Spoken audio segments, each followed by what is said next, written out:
Hello fellow unicorns, welcome to another video, and before we start with today's video, please make sure you have subscribed to my channel and click the little bell button next to the subscription button so that all of my latest videos reach your sub boxes and your emails so you can get notified on each and every new upload.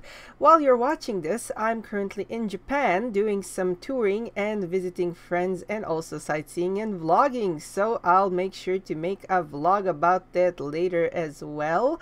And if you guys would like to learn how to draw manga just like this, if you're a beginner, there is my book Manga Crash Course, and there is my latest book Manga Crash Course Fantasy, where I go in depth into philosophy and techniques of creating your own fantasy worlds, designs, and there is a lot of hints on how I actually designed these characters. And speaking of this character, he belongs to my very big, currently open Kickstarter campaign of custom created manga cards under the name of Twisted Wonderland, and make sure to check it out. We are very close to reaching our goal and funding this project. If this project gets funded, all of the cards will be printed in 2 versions, and make sure to check out all of the other perks and surprises that will be coming if the mark gets funded over and we have more available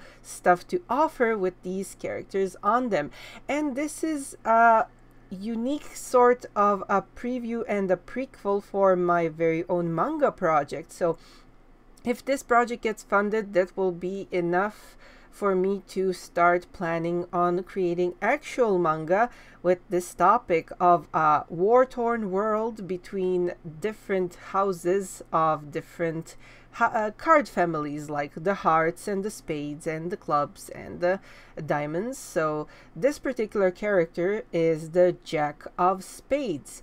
We have already discussed the Queen of Spades and the King of Spades, their lore, and if you would like to learn more about the lore and the world history of this concept, I guess you can definitely check them all out in one place in the Kickstarter campaign. They are all listed with their little teasers and their little lore snippets. And to get back to this beautiful handsome guy, I'm sorry, this card is very special to me because I actually, when designing this character, after I designed him, my first thought was, he should have white hair just like the other characters from the family, but let's give him one tiny little black strand of hair. And boy, my heart went off the rails. Like, I instantly got such a huge crush on my own character. It was really funny, and I will stop cringing, you guys, so and continuing the story about the character himself, which reminds me, if you look closer, you will see that his goatee is actually not a goatee. It's a symbol of his house. And if you see closer and backtrack to each of the Jack cards, you will notice that each Jack card has their house symbol somewhere on their face or head. So I'm giving you guys a special little task, and that is to find out where are all the symbols on each of the Jack's faces and heads. And of course, our beautiful paladin of the Spades house has his own story, and I'll try to give you guys as many details as I can currently share. And I guess I can start with his lineage and lore. Not every Jack comes from a high-standing family. For example, this particular Jack is a stable master's son. He was never supposed to be a paladin of the royal guard. He was never supposed to be anything special. But there was a scene when he was escorting the queen, who was still like a young girl, and he was a little kid, and he happened to see that she had just dove into water to save a drowning cat. And this is something that scarred him for life, well, kind of branded him for life to try and be of service to this beautiful, wonderful person he just saw doing something very risky towards her life to save another life. It's kind of safe to assume that he fell in love at that moment and dedicated his entire life to training and trying to be there for his queen as much as he can. He of course knows that only a prince can marry a princess, and so it's not his place to be there as that type of a person in her life, but he did become somebody special. Sadly, he became somebody special to her in his dark side. As you can see, there are certain very nasty hints on what she will hire him to do and what kind of a role he will have in her life. She does appreciate him and everything, but not in a way that he was hoping. So will he be able to carry out every wish that she makes him to do? I guess this is his burden, and this is his main problem. So, and while we're doing this part of the video, I just wanted to mention that if you want to make your character look insane or menacing or evil looking, this type of shading is something that I do recommend, because when you put some shading under their eyes, more precisely above their cheeks, above their nose, and above their lips and forehead, you will get that horror movie themed kind of a lighting, and it changes the entire tone of the character's appearance.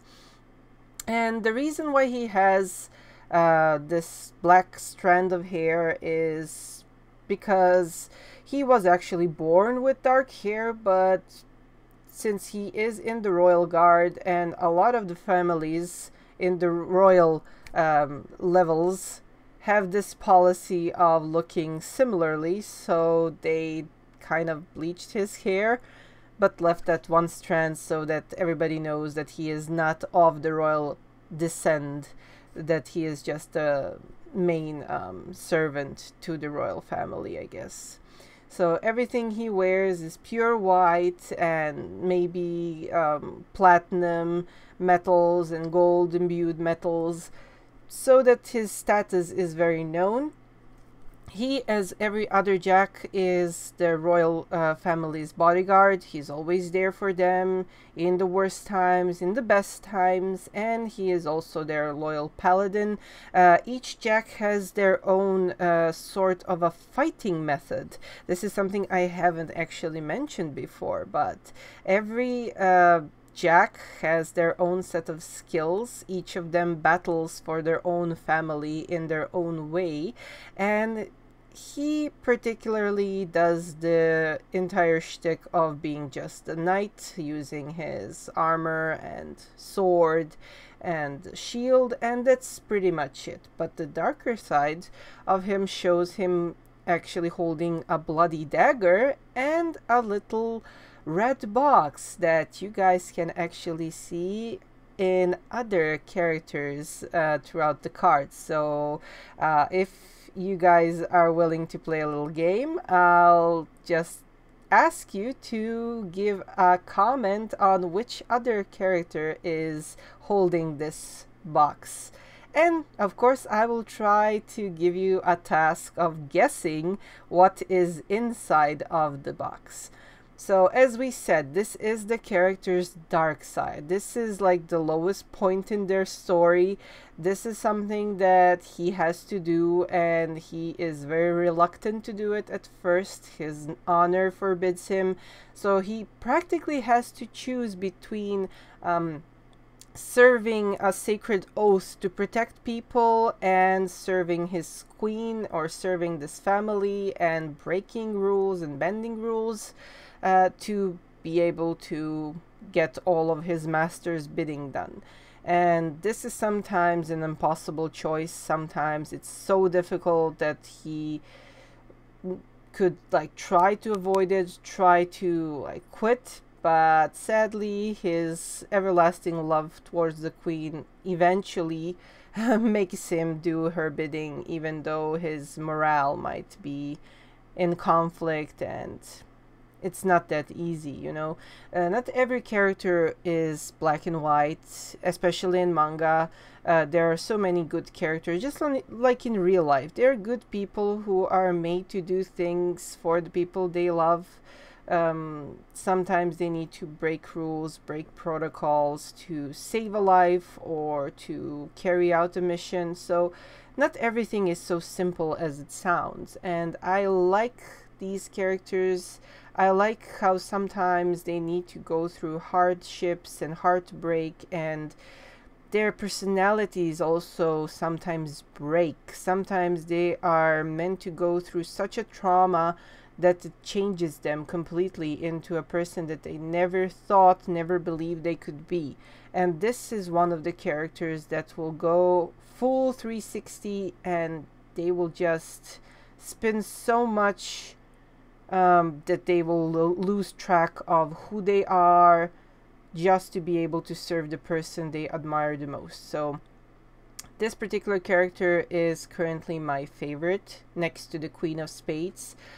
He is a character that I recently designed, but I just fell in love with. I'm crushing on him so bad.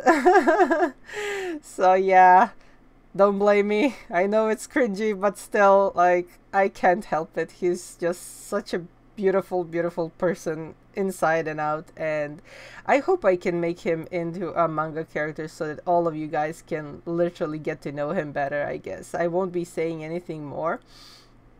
And yeah, so if you want to create a character that has this spooky effect, that has this creepy looking shading on his face, make sure to do all of the shadings inverted. So the shadows of the nose are on the top of the nose, the top of the cheeks, and under the eyes, so it looks like he has like bags under his eyes, and of course the shadow that's on top of the forehead, so it looks like he actually has like a flashlight under his chin.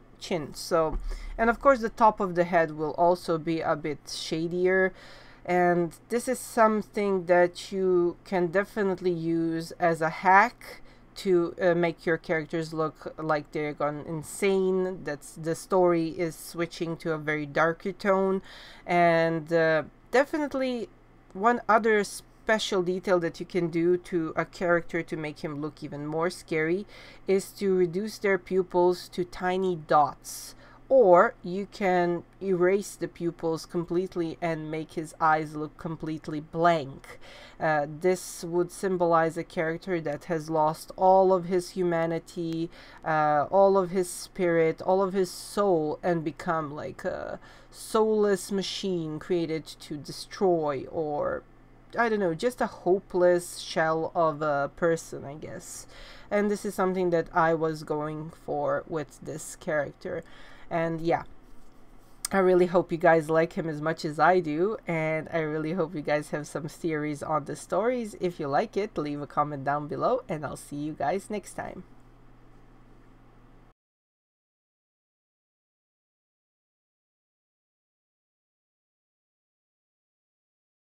I hope you guys enjoyed the video, and if you would like to learn how to draw manga, please check out my book Manga Crash Course, available in 4 different languages, as well as my latest book Manga Crash Course Fantasy.